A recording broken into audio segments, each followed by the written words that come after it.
chapter of course 2550, we are going to introduce operations management for you. Throughout this chapter, you're getting a first-hand information about an overview of operation management in general. It has nothing to do with the software.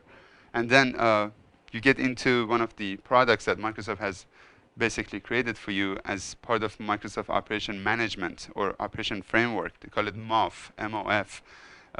Microsoft Operations Manager is a utility that allows you to perform one of those management tasks. So basically, you can capture the data, analyze the data, create reporting, filter it, and receive notification.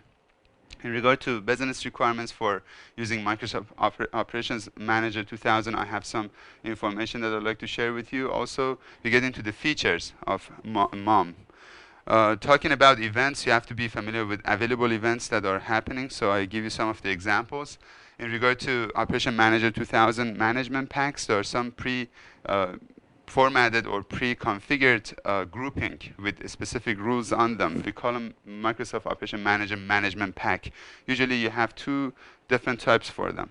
Some of them are bases and some of them are applications. Base management packs refers to operating system. Now, the way that you look at it, you can perhaps consider, let's say, some of the services as operating system management packs, like DNS, like DHCP. Like you want to capture all the information about like COM or COM+, let's say. You could perhaps consider them as Windows, management packs. There are some other management packs. We call them application management packs, like SQL Server, Exchange Server, let's say SMS itself, or even MOM itself. All the events that MOM generates. That's another thing people don't think about. It. You could consider MOM as another pack that you can monitor MOMs, to see how they are operating. So you can use MOM in order to manage MOMs. So keep that in mind. Also, you could customize your own management packs. Let's say you have a in-house software that uses so many of these events, and you have bought perhaps somebody else's application. So you want to know exactly what's going on. So you have to capture their events. So then you have to create your own management packs. As far as dealing with SMS, for those of you who haven't worked with Microsoft System Management Server 2.0, many people, they are getting confused between these two. They think that MOM is replacing SMS, but they're not definitely doing that. They're adding more features for you. By the time comes, I explain SMS a little bit for you. SMS, again, is totally different ball game, but how MOM works with SMS, you can actually consider as a complement in regard to dealing with the network. It's not necessarily a replacement. So let's get started with operations management overview. Part of every single management, you need to find out how operation is running. In general, you want to monitor some of the states within the operational phases. And also you have to be notified based on some of those problems that are occurring throughout the network operations, let's say. But before I start this section, I'd like to talk about MSF a little bit, and then talk about MOF, and then talk about MOM, because then it makes sense why Microsoft came up with the idea of creating Microsoft Operation Management. If you want to start any project, basically planning is the most important section for it. If you consider a circle, but not a complete circle, a circle that never ends. Consider that this circle is like a spiral, keeps moving.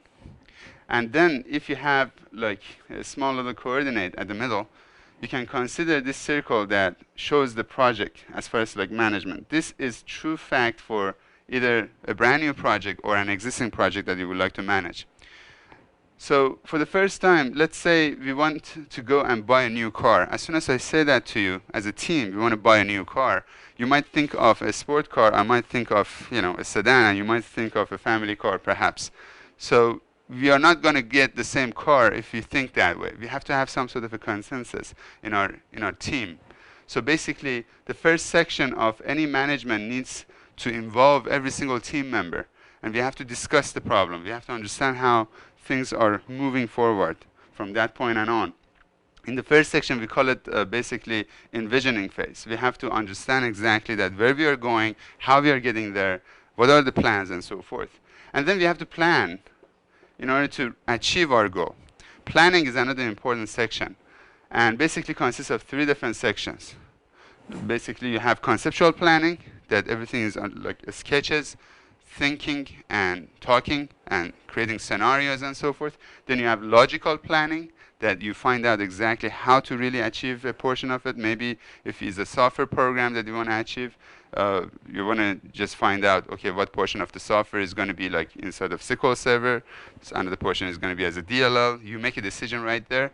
Maybe you want to design your tables if you have any databases. And finally, physical design, that basically goes and starts implementing some pseudocodes. And then you have development. Part of the development, you basically go and start implementing the planning. And then, of course, you have a stabilizing. Stabilizing means that you want to make sure that you have tested everything. All those alpha testing, beta testing are being starting right here, actually, alpha, beta, and so forth. And then at the end, you have release candidate, and you're really ready to go. This chart right here is referring to Microsoft Solution Framework. And every single phase of it has its own milestones, has its own documentation, and so forth. We don't want to talk about that right now, but that was an introduction by the time your project really was born. Now, consider that you already have a system, and you're responsible for managing it. So you're not going to create it from scratch. It's already there. You have to raise someone else's baby. So that means that you have to have some sort of a framework, but this time is not creating it, is managing it. So MOF gets in place. Part of any business, you have to think about, many different factors. Business changes on a daily basis, so you have to be flexible with that. That means change management might cause problem for you. Let's say you make a decision that, okay, Windows 95 is not a good operating system for your organization anymore. You have to upgrade to 2000. Okay, let's upgrade. You have seen it in the past that by the time you do that, you cause so many problems. Many inconsistencies might happen. Some of the applications might not work anymore. Have you tested all the drivers? Have you tested all the applications? Are you sure that by upgrading everything works smoothly? So your responsibility as part of management team is to make sure that the change management is also not affecting the operation management. That means you have to change it accordingly. You have to change it smoothly. Or let's say they give you a new software, and now you have to go and deploy that software. Now, by the time you want to install it, are you going to prevent other applications of running? So you have to make sure that you're not affecting any other applications. Or perhaps you want to remove an old application. Have you seen those message boxes that they say the DLL that you're removing might be shared by other applications? And many administrators usually they flip the coin. Should I remove it or not, right? So if you do have a nice documentation, then you don't have those kind of problems. If you know exactly this DLL is not being shared with another application because I have a proof of concept here, by the time whoever has installed it, documented, hopefully in your network, or if they haven't, at least that's the starting point for you by taking this class, then in the future you don't have those kind of problems. You can definitely go back and see, oh, this application is being shared, so I have to be careful. What is the application that is sharing the same DLL? So should I upgrade that one also or not? So everything goes back to the knowledge. This class helps you with MOF. So change configuration, problem management, let's say a problem occurs.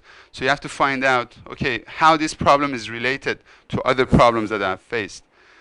If you have gone through event viewer in the past in your company and checked at least your own computer and your own machine, you have realized that sometimes you get a bunch of red icons, right? Errors. But they're not necessarily the errors that you are really seeing every single day. One error might cause more errors. So basically, if you have, for example, computer browser is disabled, you could perhaps doubt server manager or server services. Because if server is not available, nobody can browse it. So you have to find the root of the problem. How can you do that? There are a variety of different messages might generate. Sometimes the problem that occurs is not necessarily the problem. Something else might have caused it. Perhaps a warning before that has caused your error. So how do you really figure that out? That's why you need a software in order to help you with that. MOM is a reason, for your network. So you could basically go and configure MOM the way that you can receive notification.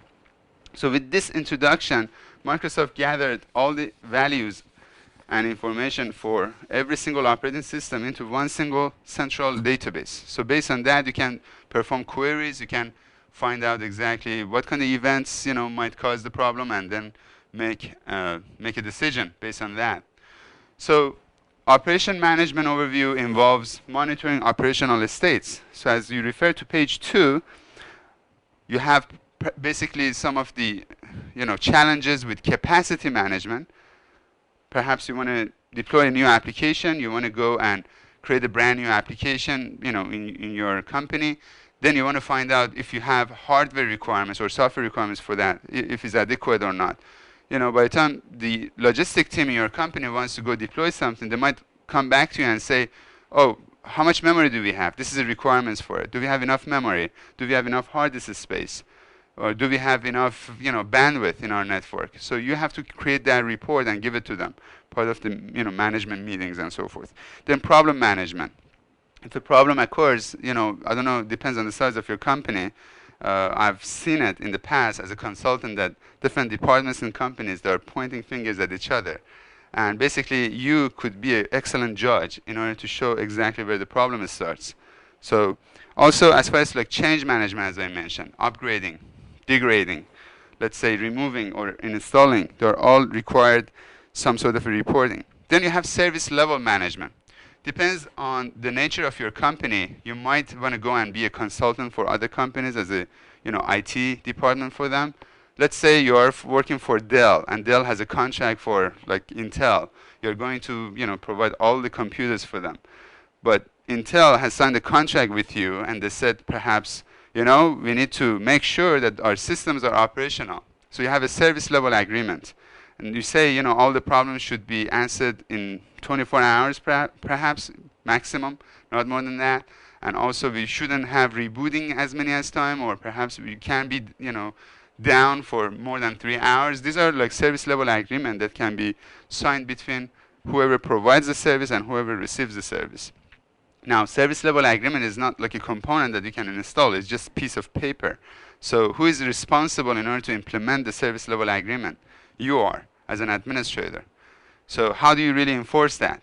If you are managing a company or a branch of a company, and you have to make sure that the service level agreement between your IT department and that company is going to be in place, then you need a tool in order to capture the data, find out exactly what's going on, whether or not you have breached that contract or not, and so forth. So some of the insurance companies, sometimes legal departments, they require those reporting to be generated. So MOM generates those reporting. Based on those reports, you can prove that you have not ever, breached that contract as far as like service level agreement. Because everything is being recorded. They have timestamps and so forth. Also, you have security issues.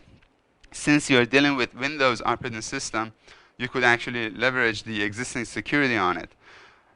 Again, I don't want to get out of the proportion here, but you could, if you are a programmer, you could actually, be very creative in regard to the security. I have done consultation that we have actually changed the SSPI or secure, socket provider interface for Microsoft, and we actually customized the security, like Kerberos system that they have, and we added even more modules to it, like fingerprint scanning, eye scanning, encryption, smart cards, everything. You can include them. Depends on the level of security that you're interested in. Also, availability management is another important factor. You want to find out exactly if the server is running or not, whether or not you have clustering server, and which node is causing problems. So you can be really very picky about the event that you're receiving. Because after all, if you think of a clustering server, you're only dealing with one node. So applications don't see two different things. But as far as MOM, it sees two nodes. So you have to understand how to correlate them and how to consolidate those events. So it gets pretty tricky by the time you get specific. So as you see on page 3, depends on these specific states that you're looking for. You might want to go and consider a specific software that provides the following capabilities for you. Number 1, a monitoring system. A monitoring system, that means an application that is running at all time and searches for a specific events, and that can be customized. You can basically go and choose the event that you want to look for, and then collect those events, store them somewhere, in a value, in a format that even though for some reason your network is not connected and you cannot really retrieve the data on time, you can retrieve it later time. So you have to use some sort of an asynchronous technique. So while you're not connected, but the data is being captured anyways, so you can retrieve it at later time. So that's where Microsoft Message Queue come in play. I don't know if you're familiar with that. Of course, we have some time that I'll explain everything for you. But MSMQ gives you the capability in order to asynchronously send the message out. And also, not necessarily you want to send everything out. You see, think about that. You have a server, and your server generates thousands of events in an hourly basis, perhaps. First of all, you don't want to have all these events because it becomes overwhelming for you. So you are filtering a portion of it. Even if you filtered those events, out of those filtered events, you're not just interested in all of those. Maybe based on a specific, threshold that you have already assigned, you want to send only a few of those events. So send information also can be customized. You can say out of this filtered event, only send these few. And then by the time you're sending it to a consolidated manager, then basically over there you can also make a decision whether or not you want to do something with it. So you're pretty flexible when it comes to MOM, and you can basically customize it the way you want it. After you receive the event that you really are interested in, then you can have that to be associated with an alert. And that alert could be anything. Could be a script, could be a batch file, could be an email, could be whatever you want. Could be a pager, could be another application. And then, of course, you could, based on the data that you have captured, you could perform trend analysis. You can actually create charts, you could create reports, and make a decision based on that. Give your raw data a meaningful value, and based on that, make a decision. And then finally, at the end, you could report the information for management, or perhaps in your meetings, you could provide that data as your fact within the network. So Microsoft has created this product for you. They call it Microsoft Operations Manager 2000. Good news and bad news. Good news is that Operation Manager 2000 is just a starting point.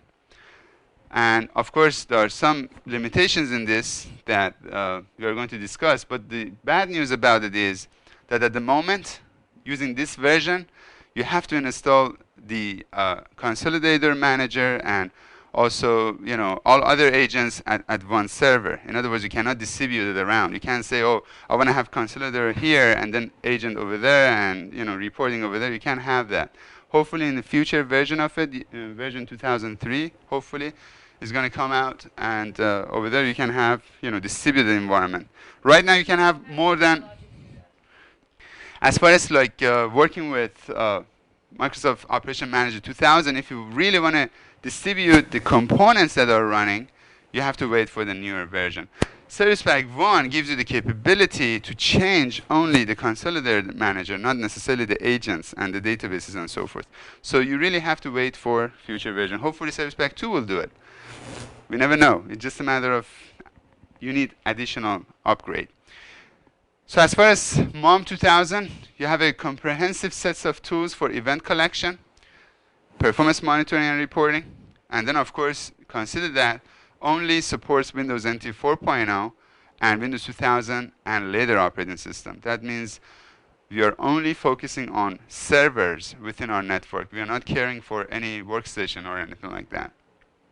It's extensible. That means if you are a programmer, you can actually write more on top of it. You can customize it the way you want it.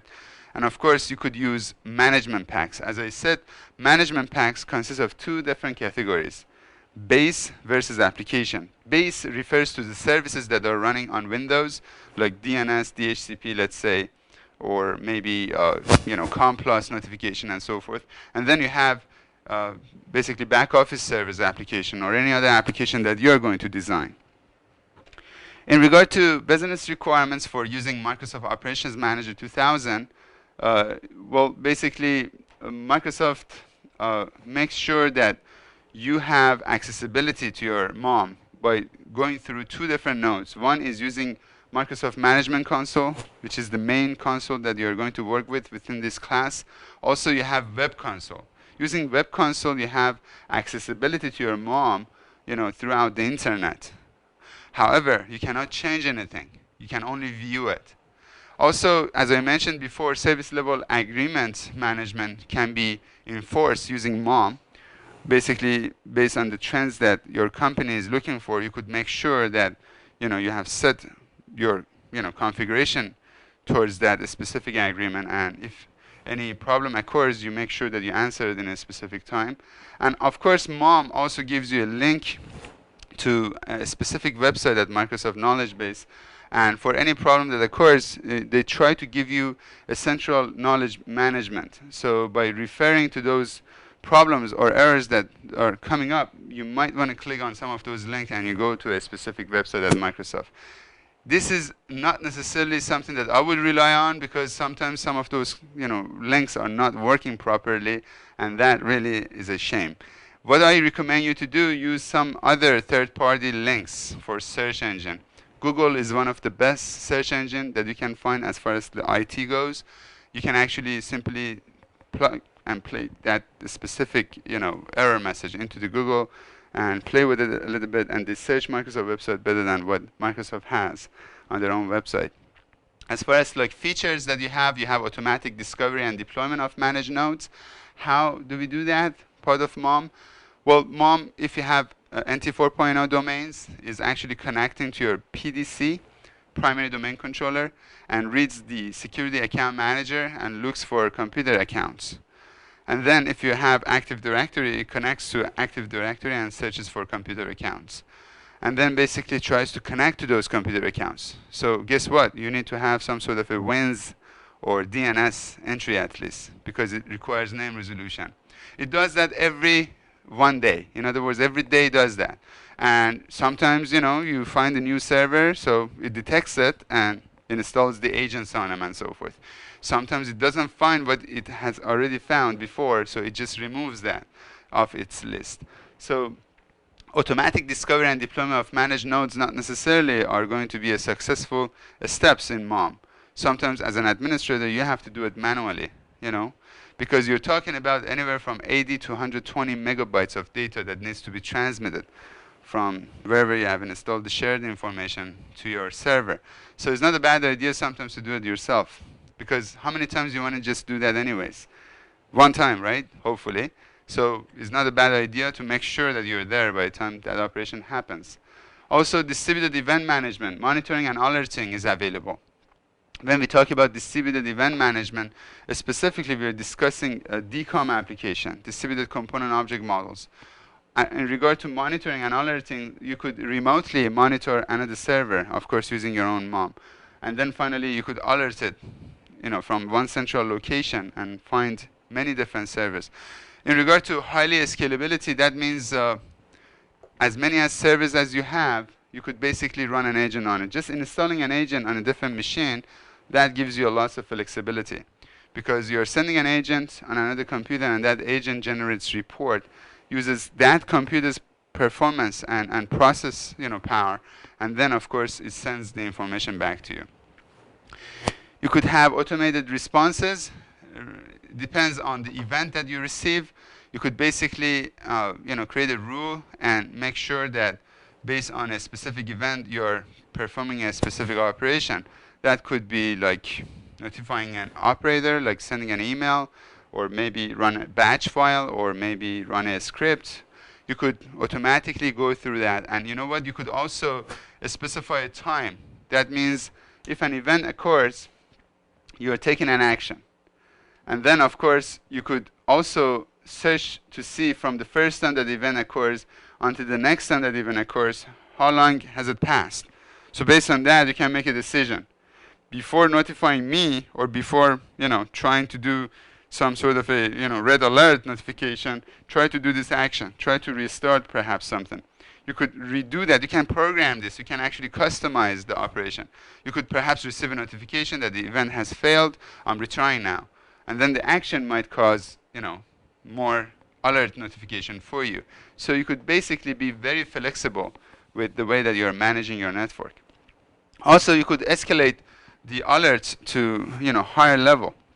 We call it service level exceptions. That means sometimes problem occurs, you're taking an action, and basically you're fixing it. no problem. Or you can fix it. In any case, if the event has been very important based on the service level agreement, you need to escalate that problem to higher management. Like perhaps if you're an administrator of a branch office, you might want to relate that message to like headquarters because they would like to see what's going on.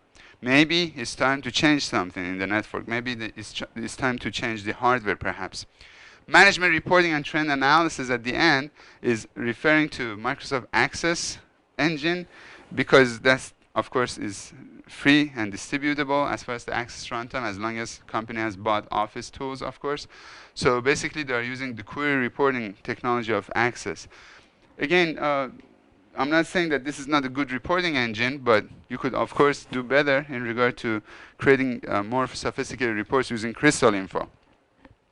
In regard to events, by the time that operating systems generate events, you could basically go and capture the events that you're interested in, because believe it or not, there are thousands of events get generated every hour. So it really depends on your operating system. You might want to go and filter them and not to be overwhelmed with the data. And then you are saving those events into Microsoft Operations Manager 2000 database. If you're installing Express, MOM, like part of installation, you choose Express, you're using MSDE, Microsoft Data Engine. If you're not familiar with MSDE, it's very similar to SQL Server 2000, with one big difference: limitations on the size, 2 GB only. Well, if you're dealing with lots of servers and events, it's a better idea to go with SQL 2000. And depends on the size, you could go either with server or enterprise. It's totally up to you. But MSDE is free. It's part of Office CD, of course, developer tool. And by installing MSDE, you could just get the operation working. In regard to saving the data, gives you the capability to retrieve it later on. Of course, as I mentioned, you get multiple events that might cause by the same specific event. And basically, what you could do, you could summarize them. Sometimes has happened that one error has caused so many different events to be generated, right? So what you could do, you could just summarize them into one and just say this event has occurred at this time and has not been fixed, right? And just receiving it every minute. And then, of course, as I mentioned, sometimes it's important to relate them together. Maybe, again, as I referred before, having a failure to the login account of one machine is not a big deal as administrative-wise, but if you see that every single machine is being attacked like that, at the same exact time, that means that someone is trying to do something on your network. So it's time to take a specific action. And when we talk about action, could be any of the followings: generating an alert, notifying by email, paging a specific operator. You could actually consider this section as a extensible item. That means you have to buy a third-party software in order to be able to really page. It gives you the capability to page, but not necessarily really does the paging. Like, doesn't really dial out or anything. Also, executing a script. That could be any script, like VB script perhaps, or C script. Any script that you have, as long as you have the engine for it. And also, you could invoke a batch file. You could execute a command line. And finally, you could raise an SNMP trap, which really helps you in order to let some of the applications that are running, like HP OpenView perhaps, or any other SNMP applications that you have, in order to capture that event and do something with it. So what are the management packs? Once again, there are pre-configured rules that they have been grouped into one single unit. Types of Microsoft Operation Manager 2000 management packs are being explained on page 16 and 17 on Module 1. If you take a look at the first section, discusses base management packs, which talks about those packs that are related to the operating system. Now let's discuss every single one of them, because I understand the scope of your knowledge is totally vast and is not necessarily the same among students. So let's discuss every single one of them. The first bullet on page 16 talks about default event collection for Microsoft Windows NT and Windows 2000. Which basically says captures all the events, and monitors security, directory service, DNS server, file replication, and event services itself. Basically, there is a service called event services that really manipulates and manages the event notification of the operating system. And then talks about distributed transaction coordinator. Let's talk about that a little bit. Distributed transaction coordinator gives you the capability to run one single action among more than one computer at a time. Sample applications that are using it is like SQL or DCOM. Let's think about that for a second. Imagine your application 1, uses a component. We call it component A, perhaps, or COM A. Let's talk about COM a little bit more, a little bit further, just in case if you don't have that information. COM is a technology that allows you to share data, to reuse your data. It makes it language and vendor independent. That means you don't care how I wrote the specific component. As long as you know how to use it, you can use it. So I could be a C++ programmer, it could be a Visual Basic programmer, and use my component, or vice versa. And also, you don't care if it's a DLL or an exe, you don't care about the location. Location is transparent to the user. So basically, you could take advantage of it.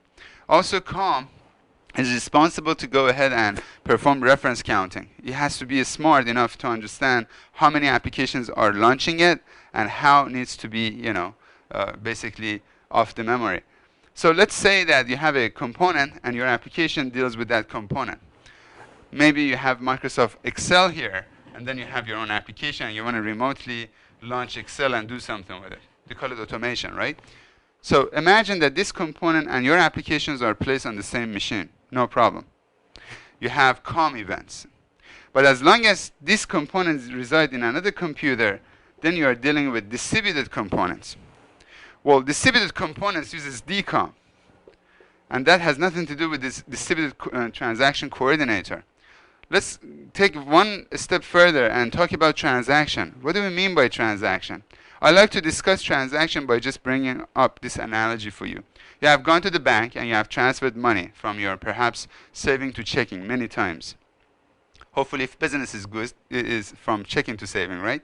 So what's the process of transferring anyways? You have 2 different accounts and you want to withdraw a dollar amount and deposit it to another account. The whole thing together is a transaction. And if one of the units fail on it, the whole transaction should fail, right? That's what we call it, a transaction. Basically, each transaction, it refers to having 4 different categories. We call it asset. Atomic, that means there are 1 unit. No matter how many components are involved, we consider them as 1 single unit. If one of them fails, everything else will fail. If withdrawing fails, obviously you have nothing to deposit. Or if you withdraw but you cannot deposit, basically you have to make sure that you redeposit it back. So the data should be consistent as well. It means you never lose the data from the original state if you fail. So being atomic and being consistent, also being isolated. I stands for isolation. That means one transaction, if it fails, is not going to affect any other transaction. And then finally, is durable. That means in the case of server problems, like you have lack of memory or you don't have enough hard disk space or anything, it actually performs its operation no matter how long it takes. So it's durable. It's like very, persistent. So the transaction itself is important because you want to make sure that you're working with, those attributes. Now imagine this, that you have a transaction that the components are located on multiple servers using DCOM, but having a transaction. There you have it. You need some computer or 1 computer to make sure that everybody performs its operation completely. So you need a coordinator. A computer needs to be a coordinator. And by default, Microsoft chooses a computer that initiates that operation as a coordinator. Basically, if I want you to allow me to withdraw something from your database, perhaps, I have to get that notification, and then when I want to withdraw, or deposit to another computer, then I have to make sure that that portion also is successful. And then after every single node has claimed that they have been successful, I make a decision that the transaction has been successful or not. That's distributed transaction coordinator. And as a matter of fact, is a service that is running part of every single Windows 2000 operating system. In Windows NT, they used to call it DCOM CNFG, or configuration on DCOM. And as you see, this specific property page is going to come up in Windows NT 4.0, and based on the applications that are running, you could basically choose a specific application or a protocol and then set different properties for it, different securities for it, and so forth. In Windows 2000, basically, we go through a specific management utility. We call it component services. And on the component services, by expanding these specific machines, you can go to the properties of it, and there is a distributed transaction coordinator in there. Well, part of the installation of MOM is heavily involved with MSDTC. Because after all, if you think about just MOM works with many different servers. So if the machine that you're trying to monitor is not giving you the task that you're expecting, you're not getting anything. So it actually requires to be a distributed transaction coordinator of its own. And it should be able to capture the information from other servers at the same time. So you definitely need to have DTC running. That's one of the problems that might occur. If you're not capturing the data, if you're not getting it on time, maybe there's a problem with your DTC. So you have to think about that. So as you see, the second bullet on page 16 required that a specific explanation. But of course, there are a lot more to talk about DTC that I don't want to talk about at the moment because it's getting a little bit sidetracked. Also, you have domain name service. Well, the domain name service is talking about DNS. You know, Active Directory is nothing without DNS. So if you're not getting your events or information about like name resolution, having a problem with logging on, maybe replication problems, any of those network problems might be DNS problem, like in this scenario. So you have to make sure that you have no problem with the DNS registrars, perhaps, or name conflicts and so forth. You have to capture those data. So there is a management pack only for that. Microsoft has already gone through, you know, all these specific problems. They put them together, predefined rules and groups, and then all you have to do, implement those management packs and receive the values for them. As far as dynamic host configuration protocol services, well, basically, your computers are receiving their IP addresses perhaps from DHCP server. And sometimes, depends on the network configuration in your company, maybe you have like native mode, and by the time that you are passing a brand new IP address to a new machine, perhaps you want to go and update your DNS. They call it what? Updating the DNS automatically by DHCP. That's a service that you can have only if you have native mode. So in that scenario, since we have just talked about DNS management pack, obviously you need to, you know, take a look at DHCP pack as well. Have you had any problem with DHCP? So basically you don't want to change DNS, or if you have a different IP address, DHCP has not updated the DNS, so you have to understand the differences. So these two are tightly coupled, so you have to think about that as well. And also DHCP is not going to be successful without having RPC service. So RPC gets involved, and there are many messages related to that specific service that you have to capture. As far as like Internet Information Server, if your server is hosting websites perhaps, or is acting like an FTP server, then you need to receive messages accordingly, or perhaps acts like a SMTP server, like allow you to send messages out. Well, so many problems might be a challenge for you in your company if you are dealing with SMTP virtual servers and connecting to Exchange Server 2000. Maybe you have some websites that are allowing your customers to generate emails and be able to send it out, but your SMTP on your IIS should be, you know, operational and should send information to Exchange Server accordingly. So you need to receive event notification about that to make sure everything is working fine. Message queuing system is another service that Microsoft, provides for you. Microsoft Message Queue has been going on since NT 4.0 option pack. Now, what is MSMQ anyways? Consider this, that if you have an application and this application wants to communicate with another application, either on the same machine or another machine, well, basically these two applications, these two nodes need to be up and running at all time. So these two computers can communicate with each other. Let's take a look at the implications of that. Consider two different computers. If these two applications, A and B, they want to communicate with each other and send notification, you have so many different problems that might be a big problem in your case. Network connectivity is being used, obviously. You're occupying network bandwidth as long as these two operational, these two applications are operational. Also, as far as like latency, maybe you really don't need to be real time. Maybe you just want to receive the information because of the limitation of a network bandwidth. You don't want to have it on time. Or if you want to have it on time, if there is a problem with the network, then you are causing catastrophic errors. So in order to fix this problem, Microsoft says, why don't we do this? Why don't we provide this service locally on each machine and have this application to communicate with their own messaging system, like the US Post Office, perhaps. If you want to send a message to your friend, you don't care if your friend is there at the moment that you're sending it. You give it to the post office. Post office somehow delivers the message to the post office on their city, right? And then the post office locally on their machine goes and tries to send the message back to them. Well, of course, they keep trying, and if they're not available, they send a bad delivery note to you. We couldn't find it, right? So basically, your message will never get lost. You're always having it. So it's not necessarily a guaranteed delivery, but it's a reliable delivery. Okay, so the service itself is part of the operating system. We call it Microsoft Message Queue, Message Queuing System, MSMQ. So using this, you could have an asynchronous way of communicating. Why do we need that? Well, Mom uses MSMQ to begin with, as I said. Number two, you need to know that because some of the applications perhaps using MSMQ. And you have to be able to see if MSMQs are active. So there's a management pack only for that. And also, finally, you have Microsoft Operations Manager.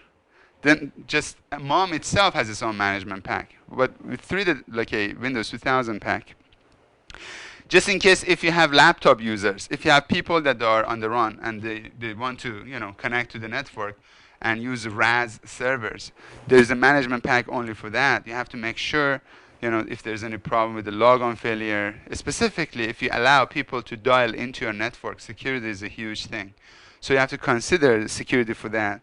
Consider the capacity limits or maybe the protocols that are available. As far as system management server, let's talk about SMS a little bit. For those of you who haven't worked with SMS, SMS is just a Microsoft back office product that basically gives you 4 major things. Number one, inventory of hardware and software. What you can do with it, you can basically go and have these agents of SMS to be installed on every single machine. And then you could customize the applications that you're interested in order to gather the data about them, like per extension perhaps, or per application name, or anything like that. You could have every single agent to go and take a look at the registries and take a look at the hard drive and capture the data accordingly and send the report back. Just a footnote, if you have older operating system like Windows 16-bit operating system like 3.1, unfortunately, for every single time that you're performing that reporting, you're sending it back to the server. So that causes so many records on the network. So that's not pretty good. But on Windows 2000 or Windows 32 operating system like 95, 98, and so forth, you're actually doing it locally and then sending the data only for the data that has changed, not the entire information. So let's say you have already captured 3 different extensions: PDF file, XLS, for Excel, and Word document. Let's say you're installing a new PowerPoint object, and then now you have PPT file. You're only sending the difference, PPT file on 32-bit. Also, it captures hardware information, hardware inventory. It's better than like hiring a technician to go out there and find out how much memory you got, what's the CPU on it, and so forth, how much disk space has left. So let's say you are going to distribute a new software.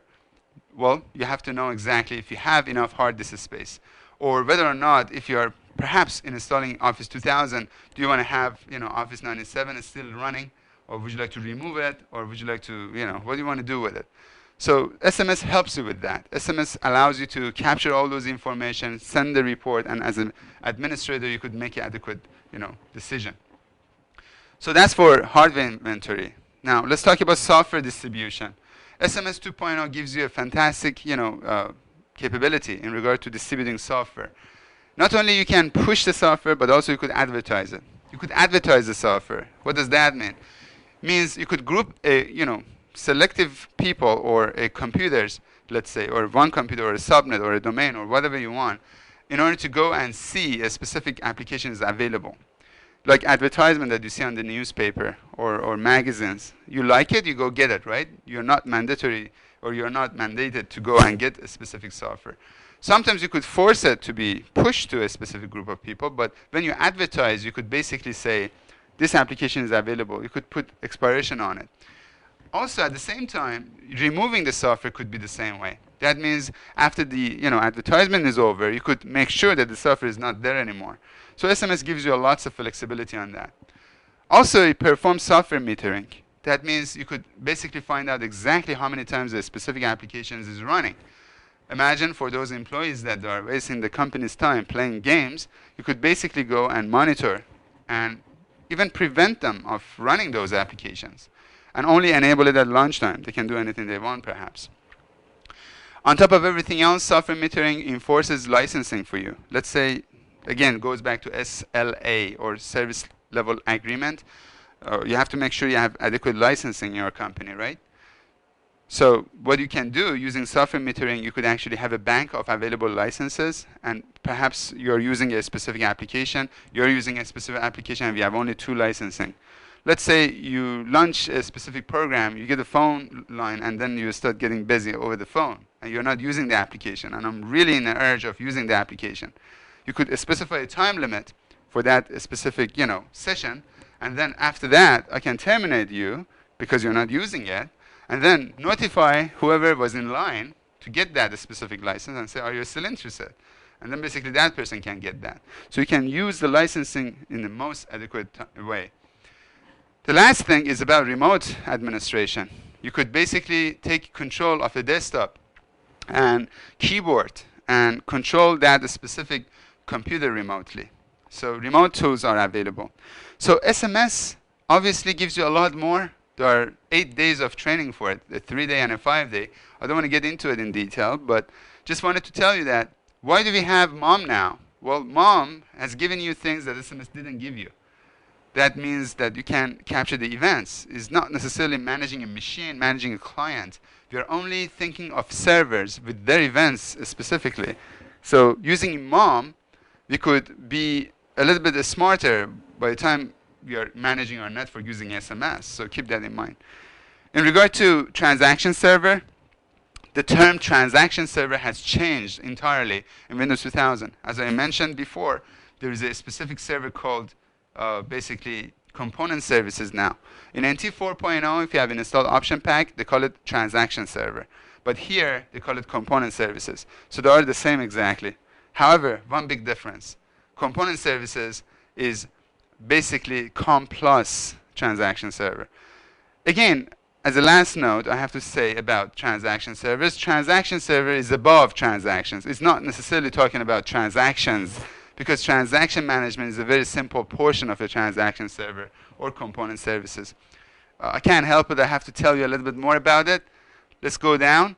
As far as COM application, you see you can isolate them. You can visually see these things. When we say is isolated, that means every single application has its own component, and every single component has its own memory allocation. For the sake of discussion, as you see, each package has its own component. These are all classes within a DLL. And you can see some of these applications are rotating. That means you're using it at the moment. So if you're a programmer and you're doing distributed application design, you can basically come and test it to see if it really works or not. On top of everything else, you could actually perform different operations on it. If you are dealing with like interfaces, you could find the specific interface and set security for that specific interface and so forth. You could specify who can get that specific interface. Let's say you could be as picky as you want, and you can say only few people can run this functionality on my application. Think about that. If you're a programmer and if your company says, I want you to go and write this and that application and implement security, you see, implementing those functionalities is one thing, and implementing security is another thing. Now, do you know what a specific operating system they're using? Do you know what a specific domain architecture they have at all time? Specifically, if you're working for a software company and you're selling the application for other companies, right? So Microsoft says, don't worry about security. If you want to have security, all you need to know, create your application and give it to the component services. And then link your functionality to a certain group with your domain, or whatever it is, link them and say, these people can use this. So we will take care of it for you. So that makes the job a lot easier. So speaking of security, of course, you have subscription for, let's say, event notification. That's extremely important by the time we get into DCOM. Subscription means that by the time a client wants to use a COM component, well, client knows about the server, but server doesn't know about the client, right? But do you want to get it back? Like when a server really does something, do you want to notify other clients that one client has done something to you? Like perhaps Exchange server. Think about public folders. If you're posting a note to the public folder, or you're updating the calendar in a public folder, don't everybody else should know about that? Like perhaps in a net meeting or anything like that, you have to let everybody else know that somebody has posted a new message, right? So that requires a subscription. That means you don't want to notify everybody, you want to notify only a few people. That gives you more flexibility. On top of everything else, you have roles. Again, you can map a specific role into a group in your NT and specify, who can get what. So just wanted to show you some of these examples here. As you see, the role icon is like different hats that you can actually change your hat and become somebody else. So that's basically what it means. I had to talk about transaction server is really not a transaction server. It's more than a transaction server. Is isolation manager, is actually your resource manager, and is so many more. But we don't want to have all those discussion at the moment. As far as Active Directory, well, basically anything that is related to Active Directory information, like perhaps management, replication, security, and so forth, needs to be also considered. In regard to operating system, Windows 2000 operating system, like performance of it, like how is operational and so forth. You need to know about it. There's a management tool. For Windows NT is different from Windows 2000. You have two different management packs. Maybe your company has both of them. And then finally, you have Windows 2000 terminal services. Speaking of terminal services, you could treat it on two different ways. You could treat your terminal services as a, let's say, application server or as an administrative server. If you're treating it as an application server, that means one application gets installed on terminal server and everybody else connect to that and uses it. Or as far as the administrative portion of it, you're basically connecting to the same machine and using the entire machine at the same time. So you have to think about that as well. On top of everything else, you have additional management packs that are basically referring to applications that can be installed on your computer, like SQL, Exchange, you name it, any back office product. With all those introduction to those management packs, you realize what you can do with the MOM. And all those management packs gives you enough information in regard to managing them. So using rules and groups gives you the capability to manage all those events and all those computers into a specific criteria that you're interested in. So you could group computers that perform a similar function together. And obviously, one computer can belong to more than one group, as I mentioned. Your machine could be part of IIS, perhaps, part of SQL databases, and at the same time is a Windows operating system. So you could see that machine's data in a different way. You can take a look at it in a different perspective, from different angle. And then, of course, you could process the rules accordingly. You could indicate the events that Microsoft Operation Manager will monitor for a specific group, and then you could specify a response to it. You could generate an alert, you could send notification out, and so forth. So as a review, we had the management pack. We had basically some base management pack that I went through it thoroughly, and then we have additional management pack. And finally, I talked about the difference between SMS 2.0 and Microsoft Operation Manager 2000. And basically, as I mentioned, is just complementary, is not a competitive. So you have to consider MOM to work with SMS 2.0 in order to give you a better flexibility managing your network. So I'd like to demonstrate a specific section here that shows Microsoft Management Operation here for you. We have already installed MOM on a specific machine called Glasgow. I'd like to talk about the classroom setup. My computer name is London, and we are part of NW Traders, all of us. And then, of course, I have Glasgow here that I have already installed MOM on it. And I like to communicate with it via terminal services. So by connecting to that specific machine, and logging onto it, basically I've already ran the mom administrator, which is giving you an icon. And as you see, giving you an icon right in here, that stands for mom administrator console. And obviously you get a note in regard to like operation manager. As you see, you get all computers, all agents, all computer groups, and so forth. You could basically find exactly what's going on. As you see, I haven't really captured as much. I have so many different rules. I have a knowledge base that they can get into, and so forth. The whole idea of this class is to go through all these different nodes and talk about them. So by the time comes, I will explain them to you. Now, for example, these are the public view, as I mentioned, like for IIS. These are available information like health monitoring for Internet Information Servers. It will capture the data and it will show you specific values that we have already captured. Like, for example, web server connection. If there is any event that has been generated, will be available in here. So we will discuss many of these nodes and items in here throughout the length of the course. And consider that mom itself is a very process and memory intensive. That means the fast machine is better for your mom, more memory, more hard drive space, even though a SCSI hard drive is better, is pretty delicate. So you have to really take your time with it. It's slow, it's not necessarily working very well if you don't have enough hardware information. As you see here, web server connection, it shows the threat analysis and it will show you what's going on. Right now, I have a blank database. I have no information. I have no agent whatsoever. We haven't configured it, so that's why you don't see any specific information. You got the rules available in here, and also you have the configuration in here, like agent manager and so forth. You could basically go and configure every single one of them accordingly by going through the properties of it. I just wanted to show you some of the example. Of course, throughout the entire course, we will discuss the whole thing together. So what we have talked about, we talked about operation management overview. We talked about MOM version 2000. We talked about business requirements. Why do we need MOM? And also some of the features of MOM were introduced. We talked about events. I showed you management packs. I explained them thoroughly for you. And of course, we talked about the differences between MOM and SMS 2.0.